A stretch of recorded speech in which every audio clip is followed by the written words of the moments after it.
They see my disability, I see my ability. They call me disabled, I call myself differently abled. There are some incidents that happen in your life. Those incidents break you, deform you, but they mold you into the best version of you. And the same thing happened to me. I was 18 years old when I got married. My father wanted me to get married. And all I said was, if that makes you happy, I'll say yes. And of course, it was never a happy marriage. Just about after 2 years of getting married, I met a car accident. Somehow my husband fell asleep and the car fell in the ditch.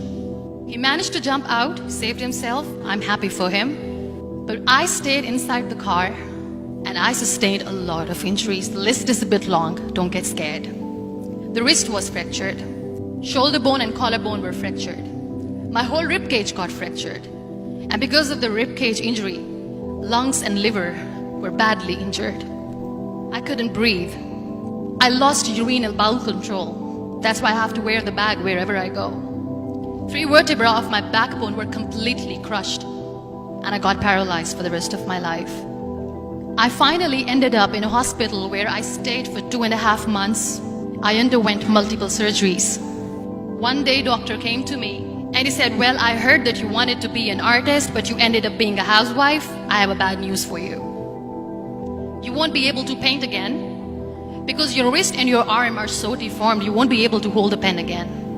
Next day, doctor came to me and said, your spine injury is so bad, you won't be able to walk again. Because of your spine injury and the fixation that you have in your back, you won't be able to give birth to a child again. That day, I was devastated. I asked my mother, why me? And that is where I started to question my existence. Why am I even alive? And that is where I realized that the words have the power to heal the soul. My mother said to me, this too shall pass. God has a greater plan for you. I don't know what it is, but He surely has. And in all that distress and grief, somehow or the other, those words were so magical that they kept me going. One day I asked my brothers, I know I have a deformed hand, but I'm tired of looking at these white walls in the hospital and wearing these white scrubs. I'm getting tired of this. I want to add more colors to my life. I want to do something. Bring me some colors, bring me some small canvas. I want to paint. So the very first painting I made was on my deathbed, where I painted for the very first time. It was not just an art piece or just my passion. It was my therapy. And then I was discharged and I went back home. And I went back home and I realized that I have developed a lot of pressure ulcers on my back and on my hip bone. I was unable to sit. There were a lot of infections in my body, a lot of allergies. So doctors wanted me to lie down on the bed straight for not 6 months, for not 1 year, for 2 years. I was bedridden, confined in that one room, looking outside the window, listening to the birds chirping, and thinking maybe there will be a time when we'll be going out with the family and enjoying the nature. That was the time where I realized how lucky people are.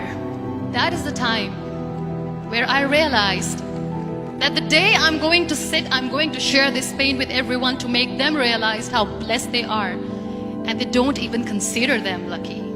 That day I decided that I'm going to fight my fears. We all have fears. Fear of unknown, fear of losing people, fear of losing health, money. We want to excel in career, we want to become famous, we want to get money. We are scared all the time.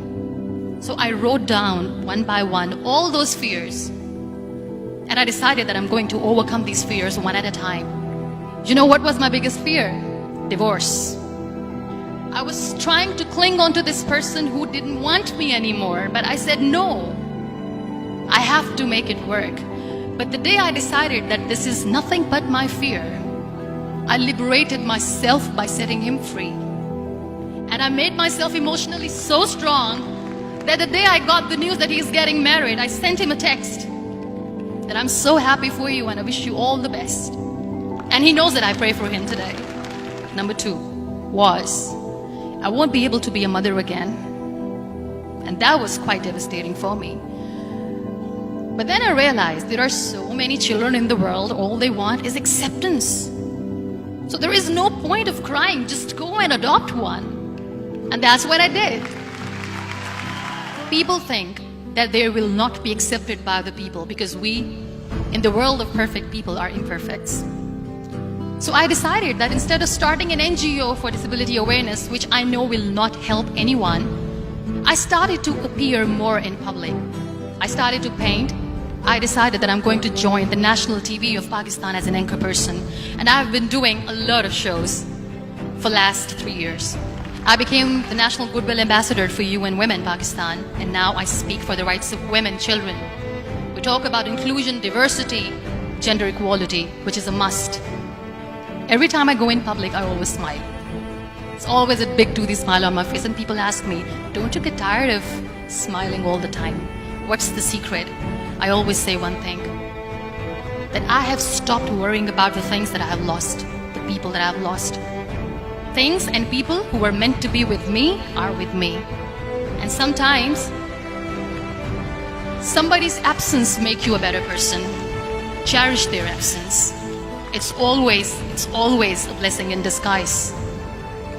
Live your life fully. Accept yourself the way you are. Be kind to yourself. Be kind to yourself. I'll repeat, be kind to yourself, and only then you can be kind to others. Love yourself and spread that love. Life will be hard. There will be turmoils, there will be trials, but that will only make you stronger. So when you accept yourself the way you are, the world recognizes you. It all starts from within.